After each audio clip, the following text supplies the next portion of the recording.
আসসালামু আলাইকুম সবাইকে নিউজ রুম ইউটিউব চ্যানেলটির পক্ষ থেকে স্বাগতম। আশা করছি আপনারা সবাই খুব ভালো আছেন। কপাল খুলে গেছে ষষ্ঠ গণবিজ্ঞপ্তিতে সুপারিশ না পাওয়া 5,000 প্রার্থীর। আসলে এটা অনেকেই কিন্তু দেখে আশ্চর্যজনিত হয়ে যাবেন যে এটা কিভাবে সম্ভব। তো দেখেন, আপনাদেরকে দ্য ডেইলি ক্যাম্পাস পত্রিকা প্রকাশিত হয়েছে 28 সেপ্টেম্বর 2025। আমরা কিন্তু কোনো মন গড়া মতো কোনো কথা বলি না, আমরা একদম প্রুফ সহকারে কিন্তু প্রমাণ করিয়ে দিই।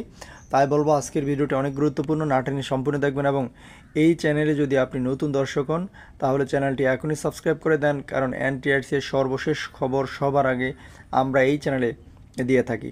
ষষ্ঠ গণবিজ্ঞপ্তিতে সুপারিশ না পাওয়া 5,000 প্রার্থীর কপাল খুলছে। দ্য ডেইলি ক্যাম্পাস পত্রিকা থেকে এখনই আপনাদের মাঝে আলোচনা করার চেষ্টা করব। প্রথমেই লেখা আছে, দেখেন, বেসরকারি শিক্ষা প্রতিষ্ঠানে প্রবেশ পর্যায়ে শিক্ষক নিয়োগের যোগ্যতা ভিন্ন হওয়ায় ষষ্ঠ গণবিজ্ঞপ্তিতে সুপারিশ বঞ্চিত হয়েছিলেন প্রায় 5,000 নিবন্ধনধারী।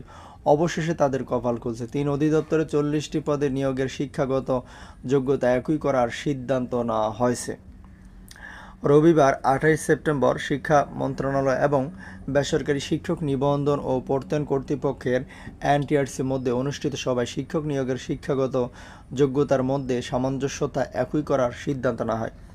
শিক্ষা মন্ত্রণালয়ের মাধ্যমিক ও উচ্চশিক্ষা বিভাগের সচিব রেহানা পারভীনের সভাপতিত্বে অনুষ্ঠিত সভায় মাধ্যমিক ও উচ্চশিক্ষা বিভাগের অতিরিক্ত সচিব, এনটিআরসির চেয়ারম্যান, 3 অধিদপ্তরের পরিচালক সহ একাধিক কর্মকর্তা উপস্থিত ছিলেন। এটা কিন্তু আপনার কালকে জানেন, আপনারা একটা সভা অনুষ্ঠিত হয়েছে, এনটিআরসি এই সমস্ত বিষয় নিয়ে আলোচনা হয়েছে। সবার সিদ্ধান্তের বিষয়ে জানতে চাইলে এনটিআরসির chairman Aminul Islam the daily ক্যাম্পাসকে বলেন, সভায় অনেক বিষয় আলোচনা হয়েছে, এগুলো মাধ্যমিক ও উচ্চশিক্ষা অধিদপ্তরের নীতি নির্ধারণী পর্যায়ের ব্যাপার।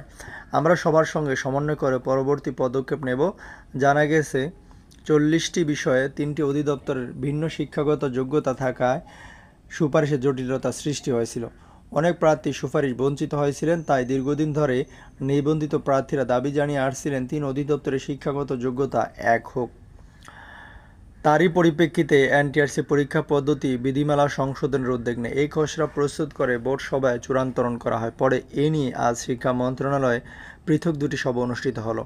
নাম অপ্রকাশিত রাখার শর্তে সভায় উপস্থিত একজন উপসচিব দ্য ডেইলি ক্যাম্পাসকে বলেন, বেসরকারি শিক্ষা প্রতিষ্ঠানে প্রবেশ পর্যায়ে শিক্ষক নিয়োগ বিধিমালায় গুরুত্বপূর্ণ কিছু পরিবর্তন আনার ব্যাপারে সিদ্ধান্ত হয়েছে। 3টি অধিদপ্তরে নিয়োগ যোগ্যতা ভিন্ন, এগুলো সমন্বয় করে একই ধরনের করা হবে। এ কর্মকর্তা আরও বলেন, বেসরকারি শিক্ষা প্রতিষ্ঠানে প্রবেশ পর্যায়ে 40টি পদে শিক্ষক নিয়োগ দেওয়া হবে। কারিগরি মাদ্রাসা এবং স্কুল কলেজে নিয়োগের যোগ্যতা ভিন্ন, যোগ্যতা যেন একই থাকে সেই বিষয়ে আলোচনা হয়েছে। তা আশা করি বুঝতে পেরেছেন। আপনাদের প্রতি শুভকামনা থাকবে। আসসালামু আলাইকুম।